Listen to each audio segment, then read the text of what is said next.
सुबह के करीब 4 बजे हैं। अमृतसर अभी पूरी तरह जागा नहीं है।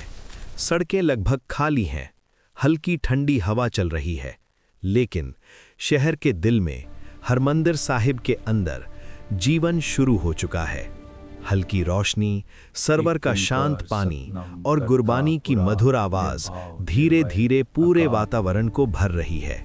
लोग आ रहे हैं, कोई अपने परिवार के साथ, कोई अकेले, नंगे पांव, सिर झुकाए। हर कोई अपने अंदर की शांति ढूंढने आया है, लेकिन उन्हें नहीं पता कि कुछ ही घंटों बाद यही जगह चीखों, धुएं और गोलियों की आवाज से भर जाएगी। जहां आज आस्था है, वहीं कुछ देर बाद बारूद की गंध होगी और गोलियों की आवाज, और फिर वो पल जिसने इतिहास बदल दिया।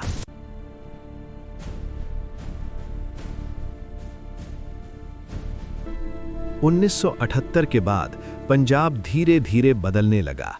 पहले जहां खेतों में सिर्फ फसल उगती थी, अब वहां डर भी उगने लगा। गांव में शाम जल्दी ढल जाती, लोग दरवाजे जल्दी बंद कर लेते, बच्चों को बाहर खेलने से रोका जाने लगा।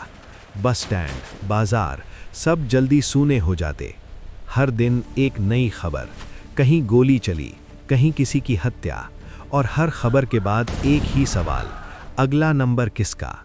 इसी दौरान एक नाम तेजी से उभरा, जर्नैल सिंह भिंडरावाले। उनकी आवाज तेज, प्रभावशाली और लोगों को प्रभावित करने वाली थी। उनके भाषण कुछ लोगों के लिए उम्मीद थे, तो कुछ के लिए एक खतरे की घंटी। और फिर सबसे चौंकाने वाली बात सामने आई। वो जगह जहां लोग सिर झुकाते थे, अब वहां हथियार जमा किए जा रहे थे। दीवारों के पीछे रेत की बोरियां, छिपी हुई पोजीशन, छतों पर स्नाइपर। अकाल तख्त, जो सिखों की आस्था का केंद्र था, अब एक युद्ध का किला बन चुका था। यहां से हर आने जाने वाले पर नजर रखी जा रही थी। हर कोने में तैयारी थी एक टकराव की। दिल्ली, जहां हर दिन मीटिंग हो रही थी, टेबल पर फैली फाइलें, इंटेलिजेंस रिपोर्ट और एक ही निष्कर्ष, स्थिति हाथ से निकल रही है। प्रधानमंत्री इंदिरा गांधी हर रिपोर्ट पढ़ रही थीं, हर चेतावनी को समझ रही थीं। उन्हें पता था कि जो फैसला लिया जाएगा वो इतिहास बदल देगा। लेकिन समय खत्म हो रहा था और आखिरकार एक फैसला लिया गया, सेना अंदर जाएगी। 1 जून 1984, अमृतसर अचानक दुनिया से कट गया। सड़कें खाली, दुकानें बंद, हर मोड़ पर सेना, फोन लाइनें बंद, मीडिया गायब। अब ये सिर्फ एक शहर नहीं था, ये एक बंद जाल था जिसमें हजारों लोग फंस चुके थे। मंदिर के अंदर श्रद्धालु जो इस आने वाले तूफान से अनजान थे।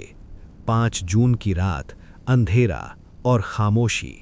फिर एक गोली, फिर दूसरी, और अचानक पूरा परिसर युद्ध बन गया। गोलियां, धमाके, चिल्लाहट, हर तरफ अराजकता। सेना आगे बढ़ रही थी, लेकिन हर कदम पर भारी प्रतिरोध। टैंक अंदर आए और अकाल तख्त भारी हमले के नीचे टूटने लगा। वो इमारत जो आस्था का प्रतीक थी, अब मलबे में बदल रही थी। लेकिन इस कहानी का सबसे दर्दनाक हिस्सा वो लोग थे जो इस सब का हिस्सा ही नहीं थे। एक माँ जो अपने बच्चे को लेकर आई थी, एक बुजुर्ग जो आखिरी बार दर्शन करना चाहता था। वे इस युद्ध में फंस गए और कई कभी वापस नहीं लौटे।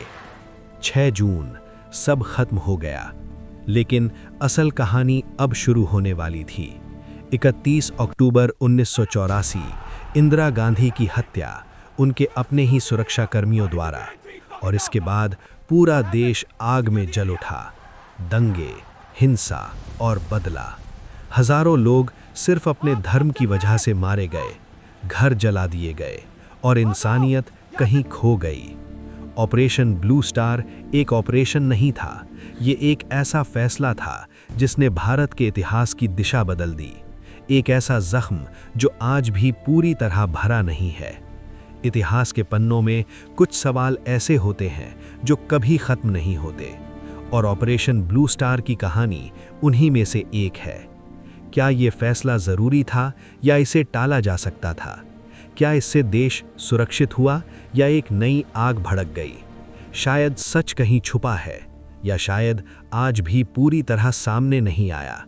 ऐसे ही भारत के बारे में जानने के लिए इस चैनल को सब्सक्राइब करें और बेल आइकन को भी दबाएं। और आपके द्वारा कोई सुझाव हो तो उसे कमेंट में ज़रूर बताएं। क्या ऑपरेशन ब्लू स्टार सही फैसला था या एक बड़ी गलती? कमेंट में ज़रूर बताएं।